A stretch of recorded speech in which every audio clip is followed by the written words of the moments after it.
Hi, I'm Tim. Welcome to our channel, and thanks for logging on. If you enjoy these videos, do me a favor and subscribe to our YouTube channel right here at Watchbox Reviews.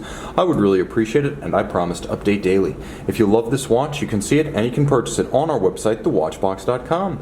Today, we're discussing a lovely, traditionally sized 36mm Rolex Oyster Perpetual Day-Date, reference 118235 in 18-karat Everose red gold. Of course, the timepiece 36mm in diameter, and since the mid-50s, this has been the traditional size of the watch nicknamed the President. The Day-Date is a handsome and slim 12mm thick with a nicely sloped case flank, and you can see that the bezel itself, being conical, also provides some slope to allow any dress cuff, including dress sleeves, to ramp up and over the case flank. Two ways to measure this one across the wrist. The case itself is 43.5mm lug-to-lug, but if you had to add the center extended links of the solid end link President bracelet, you're going to find it's a somewhat beefier 47.1mm across the wrist, with the spacing between the lugs 20mm, but that's academic. You're not really going to remove the President bracelet from this watch for an aftermarket strap, though you would be bold to do so.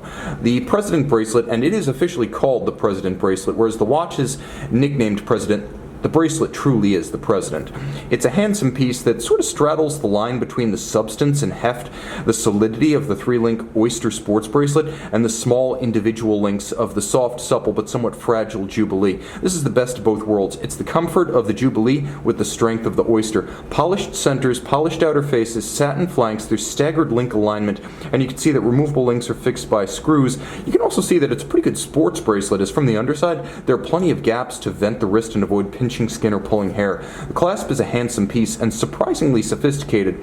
There is a beacon hook system that you can see to good effect right here that actually locks the clasp. You can't just pull it open. It's surprisingly well secured. It's a vertical trigger system. You have to unlock this crown clasp by pulling the crown up. It's now an articulated release trigger. Very clean as ever. The only visible partition point is that crown. Rolling back to the case, it's the traditional Datejust profile. You can see the Day-Date and the Datejust sharing a case profile that is wonderfully compound curved, and there's a lovely flame surfacing effect as light moves across its surfaces that you don't get on the sheer and squared off super case sports watches.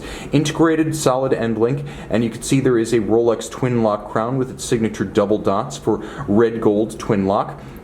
The bezel, as you can see, in outstanding condition, with that wonderful twinkle sparkle and the sharp breaks that create almost a cut gem-like effect when you move a Rolex fluted gold bezel through the light. The dial is a lovely white lacquer. It's glossy, it's gleaming, it's deep, it's almost bottomless, like an enamel would be. It has that lustrous appearance that radiates the light almost as though it were wet paint. Cyclops eye magnifier in Rolex, rightly choosing a monotone date and monotone day disc. Railroad track outboard for the minutes and seconds. All of these stylized Arabic numerals in 18-karat red gold, hands at center, and you can see they are faceted baton style with a counterweighted lancet style seconds hand. They are red gold. The Rolex crown is red gold. The watch is a double quick set, which quite simply means you can use a quick set to adjust both the date and the day, starting your weekend off right. So that's a very convenient system. Now, if you were to thread the crown out and pull it all the way out, now you activate hacking or stop seconds. The crown, the twin lock, the screwed-in Oyster case back, endowing this watch with 100-meter water resistance, so it's equally acceptable for swimming.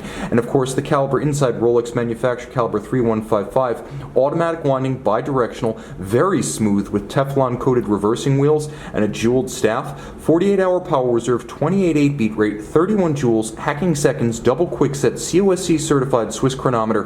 Rolex then takes the certified chronometer movement, cases it up, and tests the watch beyond chronometer standards to ensure that it meets the spec of -2 + 2 seconds per day or better before it leaves the factory, hence the nomenclature superlative chronometer. The 31 jewel movement features a full balance bridge and a free-sprung index for shock resistance, so the architecture is exactly the same as you'll find in a Submariner, a Sea Dweller, or a GMT. It's very tough. Overcoil hairspring, allowing the watch to keep excellent time in any orientation with respect to gravity, and Rolex hand makes the coil of the overcoil. It is a hand-bent overcoil. And finally, that overcoil in Parachrome Blue, a oxidized niobium zirconium anti-magnetic alloy to help this watch resist the realities of powerful home and office electronics in the 21st century. This is a mid-century classic that has kept up with the times. You can see and own the Rolex Oyster Perpetual Day-Date 36mm in Everose, high copper, high platinum proprietary Rolex rose gold on the watch box.